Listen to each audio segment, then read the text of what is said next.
Nearly all indications point to this being a deliberate act of sabotage where someone wanted to knock out power potentially to hundreds of homes and businesses. PG&E says they were unsuccessful, but the FBI is investigating. Imagine your cash inaccessible at the ATM. Your transportation system would be impacted. No way to fuel up because the gas pumps, which are dependent upon electricity, are down, and hospitals are on backup emergency generators. The average citizen is probably not prepared. Experts like USC professor Michael Arose say it's a very real danger because the nation's power grid is vulnerable in many ways to attack. If we had no power in this country, things would come to a standstill.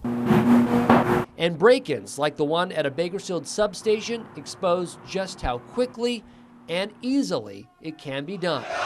It could be a non-state player, it could be a terrorist organization, it could even be a hacker who just wants to see what they could do. FBI agents collected evidence in March after someone snuck into PG&E's West Park substation, not once, but twice on consecutive nights. PG&E has stepped up security. They've installed a portable light system and a slew of surveillance cameras. And 8 months later, there's a private security guard in a car around the clock just outside the perimeter.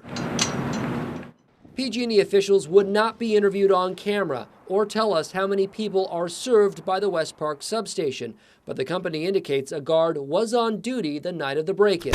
It's a national security issue. And we had to petition state regulators at the Public Utilities Commission to unseal documents revealing what happened. Here's what they show. On March 29th, PG&E didn't know anything was wrong until a concerned citizen spotted two suspicious people carrying flashlights inside the facility at 4 in the morning. The tipster stopped, came over here, and called the number for this private security firm on this fence sign. Security officers, in turn, called Bakersfield police. PG&E discovered someone had snipped a hole in the fence on the west side of the substation and damaged a transformer, cutting all the wiring but stealing nothing. Workers patched the fence that morning, but the next night, someone cut another hole in nearly the same spot. This time, they broke the lock, breached the control room, and began powering down equipment and cutting cords to alarms and motors. Again, authorities note in their report, nothing was stolen, and the damage was consistent with sabotage. Could very well, if not an insider that works for the utility, someone who's familiar with utility operations and power grid technology. If the power goes out, no lights, no heat, no refrigeration. Former ABC News Nightline anchor Ted Koppel has a new book out called Lights Out. He interviewed NSA and Homeland Security officials who have come to the conclusion a cyber attack on the nation's electrical grid is not a matter of if, but of when. The president certainly seems to believe that it will happen.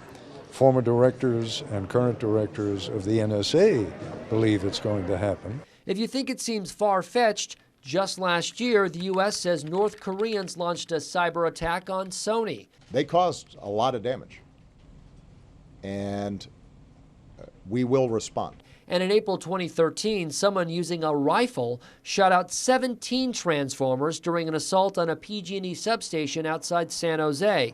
It caused $15 million in damage and led to a $50,000 fine against PG&E by state regulators for what they deemed safety failures. The FBI says the attack didn't meet its definition of terrorism because it wasn't particularly difficult to carry out. But if you knocked out several substations that way, and if this was indeed, as some people believe, sort of a dry run that could anticipate an attack on several substations at the same time, that could cause an enormous amount of damage lasting a very long time. As for Ted Koppel, he says like so many other things, he's more shocked at how little people are prepared for a massive sustained power outage. There are simple things that you and I can do, like having an emergency kit at the ready with food and water.